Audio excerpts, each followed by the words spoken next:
রোহিঙ্গা ঢলের ৯ বছর, একজনও ফিরতে পারেনি মিয়ানমারে, সমস্যা বাড়ছে কক্সবাজারে।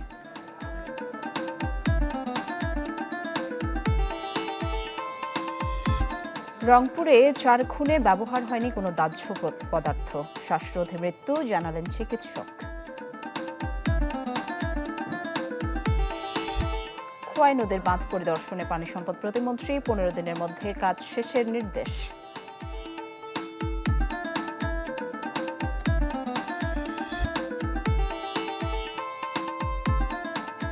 আমন্ত্রণ মেগা ডিজিটাল স্কেল দেশ 24-এ আপনাদের সাথে আছি আমি ফারজানা নিশি। এতক্ষণ শিরোনামগুলো শুনছিলেন, এবার পুরো খবরে যাব। বাংলাদেশের রোহিঙ্গা ঢলের ৯ বছর আজ। এ সময়ে বারবার প্রতিশ্রুতির পরও একজন রোহিঙ্গাও মিয়ানমারে ফিরতে পারেনি, বরং নতুন নতুন বাহানার গ্যারাকলে থমকে আছে প্রত্যাবাসন প্রক্রিয়া। এজন্য মিয়ানমারের সদিচ্ছার অভাবকে দুষছেন বিশেষজ্ঞরা। দেখতে দেখতে বাংলাদেশের শরণার্থী ক্যাম্পে ৯ বছর পার করেছে প্রায় ১২ লাখ রোহিঙ্গা। গণহত্যার মুখে প্রাণ বাঁচাতে পালিয়ে আসা রোহিঙ্গারা এখনও ফিরতে পারেনি নিজ ভূমে। আপাতত নেই ফেরার কোনো আশাও, কেননা তাদের নাগরিকত্ব স্বীকৃতি নিয়ে বারবার নানা বাহানা হাজির করেছে মিয়ানমার। বাংলাদেশে আলাদা যে ৯ বছর পর্যন্ত আলাদা তারা জায়গা দিয়ে গিয়া দিয়ে বেশা বেশি শুক্রিয়া এটার আর যাত্রা আমাদের তারা সাহায্য করছি তারা ভিডিও রাখি। আজ ৯ বছর ইন্টারন্যাশনাল কমিউনিটি যে দাসে ওয়াদা দিল তারা যে কমিটমেন্ট বুঝে হিন একখানো তারা ইমপ্লিমেন্ট ন করে। আর হদুন অসলি রোহিঙ্গা বাসিন্দা আর হেন তার কারণে তো ফুরুটি আর এখন বাংলাদেশে তো যাই রই দেন। আইন শৃঙ্খলা বাহিনীর তথ্য বলছে ২০২১ সাল থেকে এখন পর্যন্ত ক্যাম্পে খুন হয়েছে ২৬৪ জন, অস্ত্র উদ্ধার হয়েছে ৪৬৬টি, অপহরণের শিকার ৯৩৫ জন। পুলিশের দাবি মাদক, খুন, অপহরণ ও মানব পাচারের মতো অপরাধ নিয়ন্ত্রণ করছে রোহিঙ্গারা। এই যে একটা সামাজিক অস্থিরতা এবং আইনশৃঙ্খলা পরিস্থিতির অবনতি, বিপর্যস্ত অবস্থার মধ্যে আছে, এই যে মানবিক আশ্রয় দিয়ে আমরা নিজেরাই এখন অমানবিক পরিস্থিতির মধ্যে পড়ে গেছি। বিশেষ করে আমাদের মাদক, মানব পাচার, অপহরণ, এই তিনটা অপরাধের সাথে যে তিনটা অপরাধের ব্যাপক রয়েছে আমাদের টেকনাফ ক্রিয়া কেন্দ্রিক, এগুলোর সাথে সরাসরি রোহিঙ্গারা জড়িত। এখনও রোহিঙ্গা অনুপ্রবেশ বন্ধ হয়নি। গত ২ বছরে অন্তত ১.৫ লাখ রোহিঙ্গা নতুন করে ঢুকেছে। তার উপর প্রতি বছর জন্ম নিচ্ছে ৩০ থেকে ৩৫ হাজার শিশু। এমন পরিস্থিতিতে বাড়ছে তহবিল সংকট। So that refugees can return in voluntary, dignified, secure and safe to Myanmar. বিশেষজ্ঞরাও বলছেন রোহিঙ্গা প্রত্যাবাসনে অনিশ্চয়তার পেছনে রয়েছে মিয়ানমারের সদিচ্ছার অভাব। তাই সামনেও তেমন আশা দেখছে না শরণার্থী কমিশন। মিয়ানমারের জায়গা থেকে এক ধরনের অসহযোগিতা এবং মিয়ানমারের জায়গা থেকে এক ধরনের সদিচ্ছার অভাব, আন্তরিকতার অভাবের কারণে মিয়ানমারে কোনো রোহিঙ্গা ফেরত যায়নি। বাংলাদেশ চাইলেই যে প্রত্যাবাসন করতে পারবে বিষয়টা তো এরকম না। এরকম হলে তো বাংলাদেশ সফল হয়ে যেত। এটি মূলত নির্ভর করছে মিয়ানমার সরকারের উপর। এখন পর্যন্ত ৭,০০০ রোহিঙ্গা যুক্তরাষ্ট্র সহ বিভিন্ন দেশে গেছে। তবে এই তৃতীয় দেশে যাওয়ার বিষয়টি রোহিঙ্গাদের নিজ দেশে ফেরার ব্যাপারে বিমুখ করে তুলবে বলে মত বিশেষজ্ঞদের। আজিম নিহাত, চ্যানেল 24, কক্সবাজার। রংপুরে ৪ খুনে ব্যবহার হয়নি কোনো ধরনের দাহ্য পদার্থ, এ তথ্য নিশ্চিত করেছেন ফরেনসিক বিভাগের চিকিৎসক বাবুল কিশোর বিশ্বাস। বলেন ৪ খুনের ফরেনসিক প্রতিবেদন তৈরি করে পাঠানো হয়েছে, যাতে বলা হয় শ্বাসরোধে তাদের মারা হয়েছে। এদিকে পুরো পরিবারে আত্মার মাগফিরাত কামনায় নিজ স্কুল এবং বাসায় আলাদাভাবে প্রার্থনার আয়োজন করেছে শিক্ষার্থী এবং স্বজনরা। অন্যদিকে ৪ জন হত্যার তদন্তভার কোতোয়ালি থানা থেকে গোয়েন্দা বিভাগে দেওয়া হয়েছে।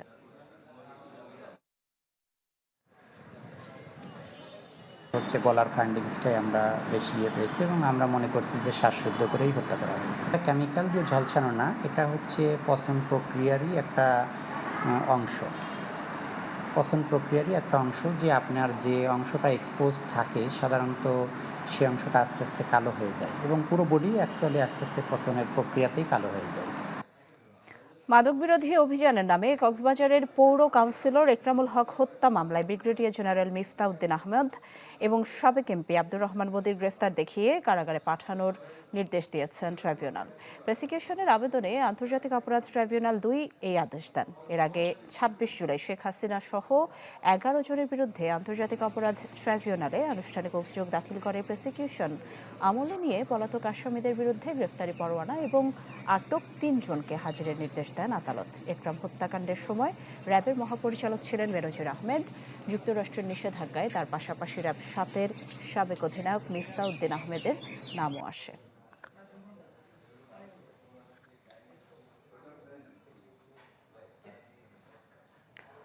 পিছিয়ে গেল মাগুরায় শিশু আসিয়া ধর্ষণ হত্যার রায়। রাষ্ট্রপক্ষের আবেদনের প্রধান আসামি হিটু শেখের ডেথ রেফারেন্স এবং আপিলের উপর হাইকোর্টের রায় 31 আগস্ট।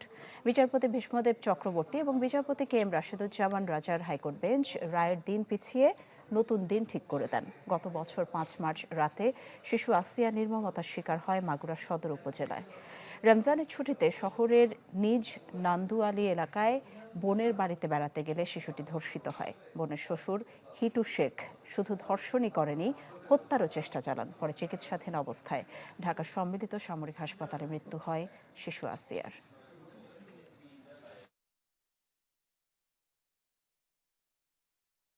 এখন আজকে রায়ের জন্য ধার্য ছিল দিন, কিন্তু এটা ডিফার করেছে, এটা আগামী মানডেতে দেওয়ার কথা। আমি তো লিগ্যাল যে ইয়েগুলো সেগুলো আমি কোর্টে উপস্থাপন করেছি, যে সমস্ত ডকুমেন্টের বাইরে যাওয়ার তো আমাদের সুযোগ নেই। রাষ্ট্রপক্ষ থেকে ডিএজি সাহেবও কিছু দিয়েছেন, এখন দুটোর কনসাইজ করে এখন জজ সাহেব দেখবেন যে কোনটা যুক্তিসঙ্গত।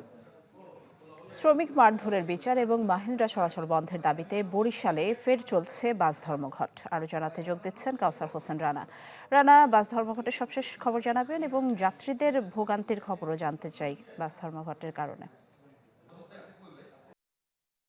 বরিশালে 3 হুইলার চালক সেই 3 হুইলার চালক এবং বাস চালকদের ভিতরে দ্বন্দ্বটি ছিল বেশ কয়েকদিন ধরে, এবং গতকালও এই নিয়ে কিন্তু বাস মালিক এবং শ্রমিকরা প্রায় ঘন্টা 2-এর বেশি সময় বাস আটকে রাখে বা ধর্মঘট করে। আজ এর জের ধরে সকালেও বরিশালের রহমতপুরে বাস চালকদের উপরে হামলা চালানোর অভিযোগ করেছে বাস চালকরা। তারা বলছেন রহমতপুরে 2 বাস চালককে মারধর করে আহত করেছে এবং তারা বর্তমানে শেরেবাংলা মেডিকেল কলেজ হাসপাতালে চিকিৎসাধীন রয়েছে। এর প্রেক্ষিতে দুপুর থেকে বরিশাল নতুল্লাবাদ কেন্দ্রীয় নতুল্লাবাদ বাস টার্মিনাল, যেটি সেই নতুল্লাবাদ বাস টার্মিনালের সামনে যে মহাসড়কটি রয়েছে, এটি ঢাকা বরিশাল এবং পটুয়াখালী মহাসড়কের একটি সংযোগস্থল। সেই সংযোগস্থলে বাস আটকে রেখে ধর্মঘট পালন করছে বাস শ্রমিকরা, যার ফলে এই সড়কটি কিন্তু এখন আটকা পড়ে রয়েছে। এই সড়ক থেকে বরিশাল দূরপাল্লার যে বাসগুলো রয়েছে সেগুলো বরিশাল জেলা এবং বরিশাল বিভাগের যে অন্যান্য জেলাগুলো রয়েছে সেখানে কিন্তু যাতায়াত করে, এবং এখান থেকে চাইলে খুলনা পর্যন্ত যাওয়া যায়। তো সেই দূরপাল্লার এবং অভ্যন্তরীণ রুটের যে বাস চলাচল রয়েছে সেগুলো কিন্তু বন্ধ হয়ে পড়েছে।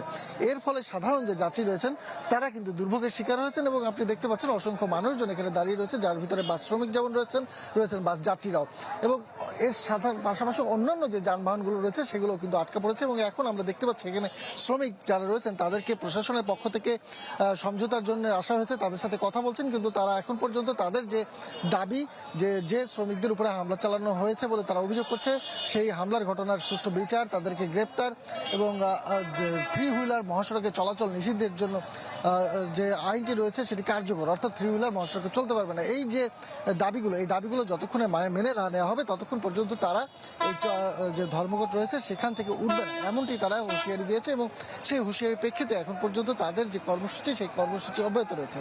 আমাদের সাথে সাধারণ যাত্রী রয়েছেন যারা, তাদের সাথে কথা হয়েছে, তারা কিন্তু আসলে বলা যে এই যে দুর্ভোগ, সেই দুর্ভোগে তারা নিদারুণ দুর্ভোগের শিকার হচ্ছে, হয়রানির শিকার হচ্ছেন, এবং তারা বলছেন যে ঘটনাটি ঘটেছে সেটি দ্রুত সমাধান এবং এই ব্যবস্থার নিরসনের তারা দাবি জানিয়েছেন। এবং কয়েকদিন পরপর এই ধরনের সড়ক অবরোধের ফলে আসলে তাদের যে দুর্ভোগ পোহাতে হচ্ছে সেই বিষয়টিতে সুদৃষ্টি কামনা করেছেন সরকারের। এই ছিল এখানকার সর্বশেষ পরিস্থিতি। নিশি রানা, ধন্যবাদ আপনাকে। দর্শক দেখছিলেন বরিশাল থেকে বাস ধর্মঘটের খবর জানাচ্ছিলেন কাউসার হোসেন রানা। আমরা পরের খবরে যাব।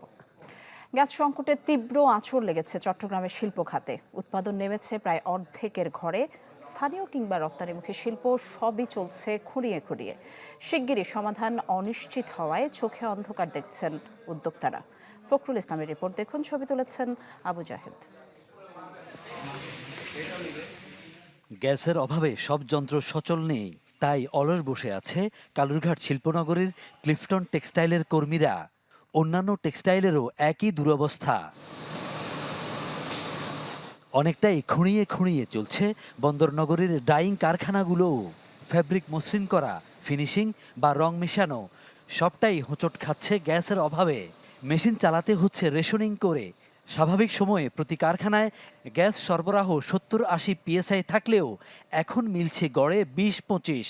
ফলে বয়লার কিংবা জেনারেটর চালাতে হচ্ছে বিকল্প উপায়ে। এতে বেড়েছে খরচ। এরপরও প্রক্রিয়াগত জটিলতায় নষ্ট হচ্ছে বিপুল পরিমাণ ফ্যাব্রিক। আমাদের প্রায় 30 থেকে 35 টনস ফেব্রিক এভাবে ড্যামেজ হয়েছে, যেটা বর্তমান বাজার মূল্য প্রায় 1.5 লাখ থেকে $1,75,000 সমতুল্য প্রাইস। ক্লিফটন অ্যাপারেলস ডাইং ইউনিটের মতো গ্যাস নির্ভর চট্টগ্রামের অনেক শিল্প কারখানারই নাজেহাল অবস্থা। দিনে কাউকে কাউকে বন্ধ রাখতে হচ্ছে একবেলা, আবার একটি মেশিন চালু রাখতে গিয়ে বন্ধ রাখতে হচ্ছে অপরটি। এতে উৎপাদন নেমেছে প্রায় অর্ধেকে। পোশাক তৈরিতেও নাভিশ্বাস। সেলাই সম্ভব হলেও উতরে যাওয়া সম্ভব হচ্ছে না আয়রন সহ কয়েকটি ধাপ। পণ্য জমে যার জের টানতে হচ্ছে সময় মতো জাহাজীকরণ পর্যন্ত। প্যাকেজিংয়ে যে মারাত্মক হ্যাম্পার করছে। আমরা রেগুলারলি প্রোডাকশন করতাম 45 থেকে 50,000 প্যাক। তার মানে হচ্ছে দ্যাট মিনস আমি 95,000 থেকে 1 লাখ পিস কোয়ান্টিটি প্রোডাকশন করতে পারতাম, যেটা আমাদের এখন বর্তমানে 30% কোয়ান্টিটি কমে যাচ্ছে। কম্পোজিট কারখানাগুলোতে রীতিমতো চলছে রক্তক্ষরণ। একক শিল্পও ধুঁকছে, যার সহসা সমাধান নেই কারও কাছে। এলএনজি 2টা কন্ট্রাক্ট আপনি ক্যান্সেল কেন করলেন? আপনার এই যে আপনার ফজল কবির সাহেব তত্ত্বাবধায়ক সরকার উপদেষ্টা, আমি জানি না, 38টা আপনি ক্যান্সেল করলেন, আপনি রিনিউয়েবল এনার্জি কেন করলেন? আপনার ওই দুইটা যদি থাকতো, দুইটা যদি আসতো একটার পর একটা, তাহলে এতদিন আপনার তো গ্যাস নিয়ে প্রবলেম হতো না। চট্টগ্রামে প্রতিদিন গ্যাসের চাহিদা প্রায় 450 মিলিয়ন ঘনফুট, যার মধ্যে প্রায় 60 মিলিয়ন লাগে শিল্প খাতে। অথচ বাস্তবে তার অর্ধেকও মিলছে না এখন। ফলে হালকা থেকে ভারী সব শিল্প কারখানাই বিপাকে। ফখরুল ইসলাম, চ্যানেল 24, চট্টগ্রাম। গ্যাস পরিস্থিতি নিয়ে আরো খবর জানাতে গাজীপুর থেকে আমাদের সাথে যুক্ত হচ্ছেন রফিকুল ইসলাম খান। রফিক, জানাবেন গাজীপুরে যেহেতু বেশিরভাগ শিল্প কারখানা রয়েছে, সেখানকার শিল্প কারখানাগুলোর কি অবস্থা গ্যাস সংকটের কারণে, এবং সিএনজি ফিলিং স্টেশনগুলোর কি পরিস্থিতি জানাবেন? স্টেশন এবং কি বিভিন্ন যে শিল্প কারখানা রয়েছে সব জায়গায় কিন্তু গ্যাসের যে সংকট সেটি কিন্তু এখনো রয়েছে। আমি রয়েছি যে সিএনজি স্টেশনটিতে, Hussain and sons CNG station. এখানে কিন্তু কিছুক্ষণ আগেও 120 গ্যাসের প্রেসার ছিল, যদিও সিএনজি স্টেশন কর্তৃপক্ষ বলছে তাদের এই মুহূর্তে আসলে 20 বেড়ে এখন 140 যে গ্যাসের প্রেসার, সেই গ্যাসের প্রেসার রয়েছে। তো শুধু যে সিএনজি স্টেশন তা না, বিভিন্ন শিল্প কারখানা, বাসাবাড়িতেও কিন্তু গ্যাসের যে সংকট সেটি চরম আকার ধারণ করেছে। তো বিভিন্ন শিল্প মালিকরা যেটি বলছেন, যাদের আসলে নিটিং কারখানা রয়েছে সেই সমস্ত নিটিং কারখানায় কিন্তু চরম ভোগান্তিতে রয়েছে, এবং কি যে সমস্ত শিল্প কারখানা গ্যাস ভিত্তিক জেনারেটরে চলে সেই সমস্ত জেনারেটর কিন্তু বন্ধ রয়েছে। ফলে কারখানাগুলো কিন্তু ডাইং করতে পারতেছে না। ডাইং, তারপরে তাদের যে স্টিম ওয়াশিং, সেই সমস্ত সবই বন্ধ রয়েছে। এবং এমন বন্ধ থাকার কারণে অনেক শিল্প কারখানায় কিন্তু যে ডিজেল চালিত জেনারেটর রয়েছে সেই জেনারেটর তারা ভাড়া করে এনে অনেক শিল্প কারখানা তাদের উৎপাদন ধরে রাখার চেষ্টা করছে, যদিও কারখানা কর্তৃপক্ষ দাবি করছেন এর ফলে তাদের কিন্তু 80% উৎপাদন কমে গেছে এবং 20% যে উৎপাদন সেই উৎপাদন তারা আসলে ধরে রেখেছে। তবে শিল্প মালিকরা বলছেন এভাবে আর কতদিন চলবে, যেহেতু সরকার পক্ষ থেকে বারবার বলা হচ্ছে অল্প কিছুদিনের ভিতরে তাদের যে গ্যাস সমস্যা রয়েছে সেটি সমাধান হবে। আমরা তিতাসের কর্তৃপক্ষের সাথে কথা বলেছি, তারা যেটি বলছেন গ্যাসের সঞ্চালন লাইনে আসলে গ্যাস কম থাকার কারণে তারা আসলে বিভিন্ন সিএনজি স্টেশন রয়েছে, শিল্প কারখানা রয়েছে, সেই সমস্ত শিল্প কারখানায় কিন্তু তারা গ্যাস চাহিদা অনুযায়ী সাপ্লাই দিতে পারছে না। তবে তারা আশাবাদী সরকার এই বিষয়ে সচেষ্ট রয়েছেন এবং দ্রুততম সময়ের মধ্যে এই ব্যবস্থা উন্নতি হবে তারা সেটি দাবি করছেন। অন্যদিকে আমরা যেটি দেখেছি বিভিন্ন সিএনজি কারখানায় কিন্তু গ্যাস সংকট থাকার কারণে অনেক শিল্প কারখানায় গ্যাস দিতে পারতেছে না। আবার যে সমস্ত দু একটি শিল্প কারখানায় গ্যাস দিচ্ছে সেই সমস্ত যে সমস্ত সিএনজি স্টেশনে গ্যাস দিচ্ছে সেই সমস্ত সিএনজি স্টেশনে কিন্তু লম্বা লাইন রয়েছে। আমি যে সিএনজি স্টেশন রয়েছে এই সিএনজি স্টেশনে কিন্তু 4টি নজল দিয়ে একসাথে 4টি যানবাহনে গ্যাস দিচ্ছে, তারপরেও কিন্তু লম্বা লাইন আমরা দেখে এসেছি। এই লম্বা লাইন অতিক্রম করে কিন্তু ঘন্টার পর ঘন্টা বসে থেকে তাদেরকে গ্যাস নিতে হচ্ছে। এত নিশি গাজীপুরে এই ছিল গ্যাসের সর্বশেষ পরিস্থিতি। রফিকুল ইসলাম খান, আপনাকে ধন্যবাদ। দর্শক দেখছিলেন গ্যাস সংকটের খবর জানাতে আমাদের সাথে যুক্ত হয়েছিলেন রফিকুল ইসলাম খান গাজীপুর থেকে। ফরিদপুর শহর জুড়ে বেশ কিছু স্থানে নির্মিত হচ্ছে পাকা ড্রেন, কিন্তু বিদ্যুৎ বিভাগ এবং পৌরসভার সমন্বয়হীনতায় সেটি নির্মাণের প্রতিবন্ধকতা সৃষ্টি হচ্ছে জনদুর্ভোগও। এ নিয়ে আরও জানাতে সরাসরি যোগ দিচ্ছেন হাসানুজ্জামান। হাসানুজ্জামান, জানাবেন কি ধরনের দুর্ভোগ পোহাতে হচ্ছে আসলে?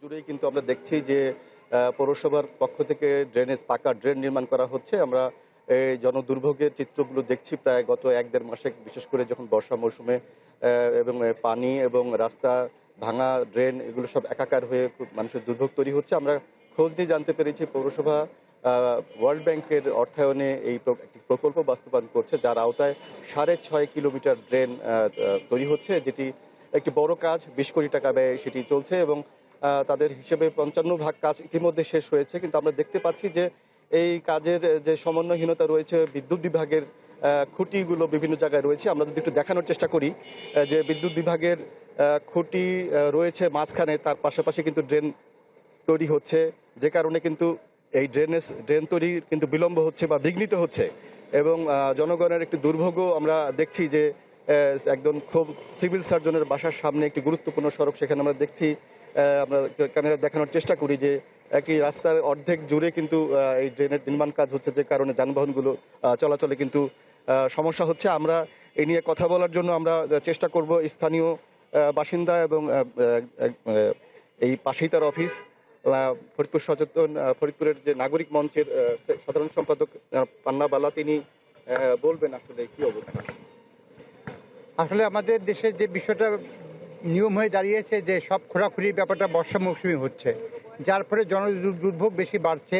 এবং যে রাস্তাটায় এখন আমরা দাঁড়িয়ে আছি, কাজ চলছে, সেই রাস্তার পাশে রাজেন্দ্র কলেজ অবস্থিত এবং গত যে সদ্য উচ্চ মাধ্যমিক পরীক্ষা হলো, একে শিক্ষার্থীদের প্রচণ্ড ভোগান্তির মুখে পড়তে হয়েছে। এই বর্ষার মধ্যে এই কাজটা আমরা বরাবরই নিরুৎসাহিত করি। আর পাশাপাশি আরেকটা বিষয় হলো যে আমাদের আন্তঃমন্ত্রণালয়ের কোনো সমন্বয়হীনতা একটা বড় সমস্যা। যেমন আপনি জানেন যে এই ড্রেন হচ্ছে, কিন্তু মাঝে ইটের বিদ্যুতের খাম্বা রয়ে গেছে। তো এই বিষয়ে নাকি পৌরসভা এদেরকে জানিয়েছিল, কিন্তু কোনো উদ্যোগ নেওয়া হয়নি। তাহলে কি আমাদের জনগণের প্রশ্ন যে আবার কি তাহলে খাম্বা উদ্ধারের জন্য আবার নতুন করে জনদুর্ভোগ সৃষ্টি করবে কিনা। তা আমরা মনে করি যে এই দুর্ভোগ কমানোর জন্য এই কাজগুলো যাতে বর্ষা মৌসুমে না হয় এবং আন্তঃমন্ত্রণালয়ের সমন্বয় করেই যেন এই কাজগুলো হয়, তাহলে হয়তো জনদুর্ভোগ রক্ষা পাবে, না হলে এগুলো কোনো কাজ হবে না। আর পাশাপাশি আমাদের যেটা সাজেশন সেটা হলো যে ড্রেনগুলো নির্মাণ করা হচ্ছে, আমরা অতীতে দেখেছি যে ড্রেন নির্মাণ করা হয়েছে, কিন্তু অপরিকল্পিত নির্মাণের কারণে ড্রেনের ময়লা আবর্জনা ঠিকমতো প্রবাহিত হতো না, পরে ট্রাক দিয়ে সেটা অপসারণ করা হতো। সেই বিষয়ে যাতে পুনরাবৃত্তি না ঘটে, পৌরবাসীকে সেই অবস্থা দেখতে না হয়, সেই বিষয়টা আমি পৌরসভাকে দৃষ্টি নেওয়ার জন্য অনুরোধ করছি এবং ভবিষ্যতে যাতে জলাবদ্ধতা থেকে এই শহরকে মুক্ত করা যায়, সেটাই আমাদের কামনা। ধন্যবাদ পান্নাবালা। আমরা খোঁজ নিয়ে জানতে পেরেছি যে এই ড্রেন নির্মাণের ক্ষেত্রে কিন্তু সরকারি বিভিন্ন স্থাপনাও তাদের বাধা হচ্ছে, যেমন পিডব্লিউডির যে দেওয়াল, সেটিও কিন্তু এই পৌরসভার ড্রেনের অন্তরায় হয়ে দাঁড়িয়েছে। পাশাপাশি যে ফরিদপুর শহরের কাঠপট্টির গুরুত্বপূর্ণ কিছু স্থাপনাও তারা উচ্ছেদ করতে পারছে না দেখে সেখানে তারা ড্রেন নির্মাণ করতে পারছে না, যে কারণে এই সমন্বয়হীনতা শীঘ্রই ফিরে আসবে এবং ফরিদপুরের নগরবাসী তারা এই দুর্ভোগ থেকে মুক্তি পাবে, এটি আমরা প্রত্যাশা করি। হাসানুজ্জামান, ধন্যবাদ আপনাকে। দর্শক দেখছিলেন ফরিদপুর থেকে নগরবাসীর দুর্ভোগের চিত্র তুলে ধরছিলেন হাসানুজ্জামান। আমরা পরের খবরে যাব। শিক্ষা, স্বাস্থ্য, দখল দূষণ, যোগাযোগ কিংবা সরকারি সেবা, নিজ এলাকার সমস্যা সবচেয়ে ভালো জানেন সেখানকার মানুষ। শুধু জানেন না এর সমাধান কোথায়, আর সমাধান হলেও লাগবে কতদিন। স্থানীয়দের নানা ভোগান্তির চিত্রই আমরা তুলে ধরতে চাই, পৌঁছে দিতে চাই দায়িত্বশীলদের কাছে। আরও জানাতে সুনামগঞ্জ থেকে আমাদের সাথে যুক্ত হচ্ছেন এআর জুয়েল। জুয়েল, জানাবেন, আপনার মাধ্যমে আমরা আসলে সমস্যাগুলো তুলে ধরতে চাই এবং এর সমাধানে সংশ্লিষ্ট কর্তৃপক্ষের দৃষ্টি আকর্ষণ করতে চাই। জানাবেন সেখানকার সবশেষ খবর। এই জেলার যে এখন সবচেয়ে বড় সমস্যা হয়ে দাঁড়িয়েছে এইখানকার একমাত্র এই বাস টার্মিনাল, যেটি প্রতিদিন হাজার হাজার বাস এই বাস টার্মিনাল দিয়ে শহরে প্রবেশ করে। সেই বাস টার্মিনালের যে বেহাল অবস্থা এবং এই বাস টার্মিনালের যে যাত্রী সেবার যে ভোগান্তি, সেই চিত্রই আজকে আমরা একটু দেখানোর চেষ্টা করব। সুনামগঞ্জে একমাত্র জেলার একটি বাস টার্মিনাল এবং এখানে যাত্রীদের কোনো সেবা নেই বললেই চলে। আমরা যদি একটু চিত্র দেখাই, এখন বৃষ্টি হচ্ছে, যদিও এই বৃষ্টিতে সুনামগঞ্জ বাস টার্মিনালের অবস্থা যদি আমরা একটু দেখানোর চেষ্টা করি, এই কাদাতে এবং এই রাস্তা মূল বাস টার্মিনালের যে সড়কটা সেটি কিন্তু দেখেন কাদাতে ভরে আছে এবং এখানে প্রায় শত শত বাস এই কাদার মধ্যে দাঁড়িয়ে থাকতে হয় এবং যাত্রীরা যারা আছেন তারা এই কাদার মধ্যে ঘন্টাব্যাপী দাঁড়িয়ে থাকেন। এখানে কোনো যাত্রী ছাউনি নেই কিংবা কোনো যাত্রীদেরকে ওয়াশরুম কিংবা বলেন বসার কোনো জায়গা নেই এবং এখানকার যারা যাত্রীরা অভিযোগ করেছেন তারা বলছেন যে প্রতিদিন এখানে এসে তাদেরকে ঘন্টার পর ঘন্টা দাঁড়িয়ে থাকতে হয় বাসের জন্য, কারণ বসার কোনো জায়গা নেই। এছাড়া প্রত্যেকটি বাস আমরা দেখেছি যে খানাখন্দে অবস্থান নিতে হয় এবং সন্ধ্যার পরেই কিন্তু এখানকার পরিবেশ একটু ভুতুরে পরিবেশ হয়ে যায়, যেহেতু একটি টার্মিনালে আমরা আলোর কোনো পর্যাপ্ত বিষয় দেখিনি। যদিও এই বিষয় নিয়ে আমরা আসলে যারা দায়িত্বরত কর্মকর্তারা আছেন তাদের সাথে আমরা কথা বলছি, তারা বলছেন যে এটি জেলা পরিষদের অর্থায়নে এই বাস টার্মিনালটি আসলে করা হয়েছিল, যেহেতু বড় একটা বাজেটের বিষয়। তারা বলছেন যে এটি স্থানীয় সরকার মন্ত্রণালয় থেকে এই বিষয়টি যোগাযোগ করা হয়েছে। খুব শীঘ্রই তারা এই বাস টার্মিনালের যে উন্নয়নমূলক কাজ সেটি করার চেষ্টা করবেন। আমরা কথা বলতে চাই আসলে দীর্ঘদিন ধরে এই যে টার্মিনালের যে দুর্ভোগের শিকার আছেন এখানকার মালিক যারা আছেন বা কিংবা শ্রমিক যারা আছেন কিংবা যাত্রী যারা আছেন, তাদের সাথে একটু কথা বলতে চাই। আমার সাথে আছেন এখানকার যে শ্রমিক জেলা শ্রমিক ইউনিয়নের সাধারণ সম্পাদক, তার সাথে একটু কথা বলতে চাই। আপনারা আসলে দীর্ঘদিন ধরে এই দুর্ভোগে আছেন, আপনাদের কি কি সমস্যা পোহাতে হচ্ছে এবং এটা কি কোনো করণীয় আপনারা দাবি করেছি কিনা, কি সমস্যা? আমরা তো বারবার দাবি করেছি যে সুনামগঞ্জ কেন্দ্রীয় বাস টার্মিনাল, ওইখানে দেখা যাইতেছে যে অনেক সময় আপনার যে যাত্রী একটা ছাউনি থাকে, নির্ধারিত ছাউনি থাকে যে যাত্রীগুলো ওইখানে এসে বসবে এবং গাড়ির যাতায়াতের সময় যখন গাড়ির সময় হবে ওনারা চলে যাবে। আরেকটি বিষয় হচ্ছে যে আমাদের এই কেন্দ্রীয় টার্মিনালে রাতের আধারে কোনো বাতি নাই, যাত্রীর অনেক সময় সমস্যা হয়, আমাদের গাড়িরও সমস্যা, অনেক সময় চুরি হয়ে যায় গাড়ির ব্যাটারি, গাড়ির ইত্যাদি অনেক জিনিসপত্র। এবং টার্মিনাল দ্রুত কাজ করার জন্য আমরা বারবার জেলা প্রশাসক মহোদয়কে আমরা রিকোয়েস্ট করেছি। আজকেও আমরা আপনার মাধ্যমে জেলা প্রশাসককে ওই রিকোয়েস্ট করব যে অন্তত সুনামগঞ্জ যেহেতু একটি কেন্দ্রীয় বাস টার্মিনাল, সেহেতু এখানে হাজার হাজার মানুষ রেগুলার আসে, ওনারা বসার জন্য অন্তত যে যাত্রী ছাউনি, একটি জরুরি ভিত্তিতে একটি যাত্রী ছাউনি করা হয়। তার পাশাপাশি যে যাত্রী ছাউনির পাশাপাশি একটি আপনার ওয়াশরুমের প্রয়োজন, যে যাত্রীরা অনেক সময় দেখা যায় যে আপনার ওই যাত্রীরা আসার পর ওনারা ওয়াশরুমে যাবে, কিন্তু সেই ওয়াশরুমগুলো আমাদের ইতিমধ্যে কোনো সুযোগ সুবিধা দিতে পারি নাই। সেই জন্য আমরা পুনরায় আবারও জেলা প্রশাসক মহোদয়কে অনুরোধ করব যাতে আমরা আরো একটু শুনতে চাই আরেকজনের কাছে, আসলে আপনাদের মূল সমস্যাগুলো কি, আপনারা কি দাবি দেওয়াগুলো কর্তৃপক্ষের নজরে আনতে পেরেছেন কিনা? মূল সমস্যা হলো আমাদের যে অনেক যাত্রীরা এখানে আসলে ওরা বসার কোনো স্থান নেই, প্লাস আপনার ওয়াশরুমের ভালো ব্যবস্থা নেই এবং রাতের অন্ধকারে আমাদের টার্মিনালে পর্যাপ্ত পরিমাণ কোনো বাতি নেই এবং কি আমাদের টার্মিনালের ভিতরটা, নতুন যে টার্মিনালটা হয়েছে এটা কিছুটা কাজ হচ্ছে, ঠিক আছে হয়েছে, আর পুরাতন যে টার্মিনালটা আমরা লোকাল গাড়িগুলো যে জায়গায় থাকে ওই জায়গায় আপনার খুবই গর্ত। শুনছিলেন দীর্ঘদিন ধরে আসলে এই সমস্যা তারা ভুগছেন। জেলার একমাত্র যে বাস টার্মিনাল সেটি আসলে দুর্ভোগের শেষ চিত্র নেই, শুধুমাত্র বাসগুলোই আছে, কিন্তু যাত্রীরা যেভাবে ভোগান্তির শিকার হচ্ছেন, এখানকার যারা শ্রমিক আছেন, গাড়ির চালক আছেন কিংবা হেল্পার আছেন, তারাও আসলে এই সমস্যায় ভুগছে। তারা বলছেন দ্রুতই এর শেষ সমস্যার সমাধান না হলে এই সুনামগঞ্জে একমাত্র হাওরে পর্যটন এলাকার হাজার হাজার প্রতিদিন যাত্রীরা আসলে ভোগান্তির শিকার হচ্ছেন, এটি তারা দ্রুত সমাধান চান। অনেক ধন্যবাদ আপনাকে। দর্শক দেখছিলেন সুনামগঞ্জ থেকে সেখানকার মানুষের নানা ধরনের সংকট সমস্যা এবং তার সমাধান চেয়ে তারা সংশ্লিষ্ট কর্তৃপক্ষের সুনজর কামনা করছেন। আমরা সেখানকার সবশেষ খবর জানছিলাম। পরের খবরে যাব। হবিগঞ্জের খোয়াই নদের বাঁধ পরিদর্শন করেছেন পানি সম্পদ প্রতিমন্ত্রী ফরহাদ হোসেন আজাদ। দুপুরে দ্বিতীয়বারের মতো বাঁধ ভাঙনের ঘটনায় কালীগঞ্জ এলাকায় যান তিনি। সেখানে 15 দিনের মধ্যে বাঁধের কাজ শেষ করার নির্দেশ দেন। পাশাপাশি কাজের মান এবং অগ্রগতি নিয়মিত তদারকির জন্য দায়িত্ব দেন জেলা প্রশাসক এবং পানি উন্নয়ন বোর্ডকে। সেখানে তিনি বলেন, প্রতিবেশী দেশের সাথে বন্ধুত্বপূর্ণ সম্পর্ক বজায় রাখতে চায় বাংলাদেশ। তবে কোনো দেশের পানির গেট খুলে দেওয়ার কারণে যেন বাংলাদেশ হঠাৎ বন্যা কবলিত না হয় সে বিষয়ে কাজ করছে সরকার। প্রতিবেশী যে কোনো দেশের সঙ্গে বন্ধুত্ব সম্পর্ক রাখতে চাই, সে বন্ধুত্ব সম্পর্ক রাখতে গেলে আমরা আশা করব তারা এইভাবে ফ্লাশ ফায়ারে ফেলে দিয়ে আমাদের জন্য এইভাবে আমাদের এই অঞ্চলে মানুষকে বন্যা কবলিত না করে দুর্দশা না ফেলে। সিলেটের গ্রামীণ সড়ক উন্নয়নের প্রকল্প হাতে নিয়েছে সরকার। একই সাথে জলাবদ্ধতা নিরসনে 4,000 কোটি টাকার প্রকল্পটিও চূড়ান্ত পর্যায়ে রয়েছে। দুপুরে সিলেটে এসব কথা জানান বাণিজ্যমন্ত্রী খন্দকার আব্দুল মুক্তাদির। প্রত্যেকটা উপজেলায় গ্রামীণ সড়ক যেটা এনজিডির আন্ডারে হয়, সেটার জন্য প্রায় 5,300 কোটি টাকার একটা প্রকল্প এই সরকারের অনুমোদনের অপেক্ষায়। সিলেট শহরে জলাবদ্ধতার স্থায়ী নিরসনের জন্য 4,000 কোটি টাকার একটা প্রকল্প, সেটিও ইনশাআল্লাহ চূড়ান্ত পর্যায়ে আছে। চট্টগ্রাম নগরীতে বাড়তি ভাড়া আদায় এবং মেয়াদোত্তীর্ণ যানবাহনের বিরুদ্ধে অভিযান চালিয়েছে বিআরটিএ। সকালে নগরীর আগ্রাবাদ এলাকায় অভিযানের নেতৃত্ব দেন সংস্থাটির নির্বাহী ম্যাজিস্ট্রেট ফাহমিদা মোস্তফা। এ সময় বাড়তি ভাড়া আদায়ের বিষয়টি তদন্ত করে বেশ কিছু অভিযোগের সত্যতা পান। এছাড়াও রুট পারমিট ছাড়া যাত্রী সেবা দেওয়ারও প্রমাণ মেলে। অনিয়ম করা এসব যানবাহনের বিরুদ্ধে আইনি ব্যবস্থা নেন ম্যাজিস্ট্রেট। শহরে নিরাপদ যাত্রী সেবা নিশ্চিতে এবং পরিবেশ দূষণমুক্ত রাখতে অভিযান অব্যাহত রাখার কথা জানায় বিআরটিএ।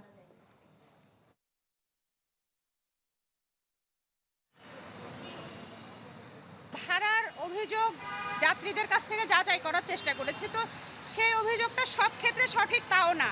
কিছু যাত্রী খুব স্বেচ্ছায় বলেছে আসলে ভাড়া বাড়তি নেওয়া হচ্ছে না, সবসময় যা নেওয়া হতো তাই নেওয়া হচ্ছে। তবে কিছু কিছু পরিবহনে পেয়েছি তারা স্বেচ্ছায় অথবা নিজেরাই খুব উদ্দেশ্যপ্রণোদিতভাবে হয়তো ভাড়া বাড়িয়ে দিয়েছে। আমরা গাড়ির কালো ধোয়া, শব্দ দূষণ আর লক্কর ঝক্কর গাড়ি যেগুলোর একদমই ফিটনেস আসলে নেই, সেই গাড়িগুলোর বিরুদ্ধে আমাদের অভিযান আমরা প্রতিদিনই পরিচালনা করে, আজকেও করছিলাম। তো এখনও পর্যন্ত আমাদের কাছে মনে হয়েছে অন্যান্য সব জায়গার তুলনায় এখানে যেহেতু গাড়ির যাত্রী চাপ অনেক বেশি, গাড়িও বেশি, সেই ক্ষেত্রে আমাদের ফাইন্ডিংসগুলো অনেক একটু বেশি অন্যান্য রাস্তার তুলনায়। তো